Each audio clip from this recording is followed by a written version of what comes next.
సరే, అసలు పెట్టి వేస్ట్ గా పెట్టిండు ఫ్రీ బస్. ఎందుకని ఫ్రీ బస్ వల్ల ఆడోళ్ళకి మంచిగానే అవుతుంది అంటారు కదా. ఏం మంచిగా ఫ్రీ వేడి బస్ బంగారం తక్కువ చేసినా మంచిగా ఉండదు. లేని వాళ్ళకి అంటే బంగారం రేటు కూడా తగ్గిస్తున్నాం అని చెప్తుండ్రు కదా. మళ్ళీ 2000 తగ్గించిండ్రు పోయిన నెల. 2000 తగ్గిస్తే గరీబోళ్ళు ఏం చేస్తారు? ఉన్నోళ్ళు అంటే కొంటారు, గరీబోళ్ళు కొంటారా? అదే బస్సుకు పైసలు పెట్టి బంగారం తక్కువ చేస్తే మంచిగా. ఈ బస్సు రేట్లు అన్ని కూడా బంగారం మీద పడతాయి అంటారు. పడుతుంది. కానీ చాలా మంది దినసరి సరుకుల మీద, నూనె, ఉప్పు, కారం మీద పడుతున్నాయి అంటారు. మరి వాటి పైన మీ అభిప్రాయం ఏంటి అసలు? ఇక అన్నిటి మీద తీసేస్తుండే బస్ కి ఫ్రీ పెట్టి అన్నిటి మీద వేసేస్తాం.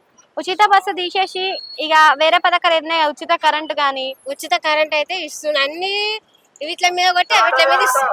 ఇప్పుడు కేసీఆర్ గవర్నమెంట్ లో మనకి డబుల్ బెడ్రూమ్ ఇస్తా అన్నాడు కానీ ఇయ్యలేడు. మరి ఇప్పుడైనా ఇస్తాడంటారా? ఎవరు?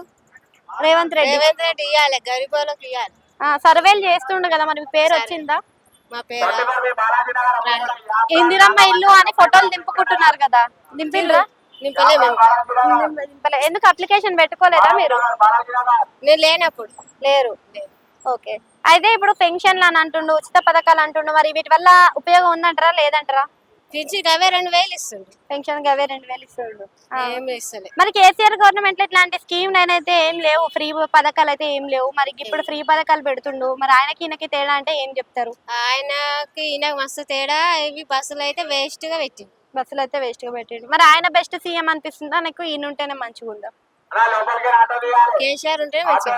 ఎందుకు కేసీఆర్ ఉంటే మంచిగా? బంగారం ఎక్కువ చేసిండు.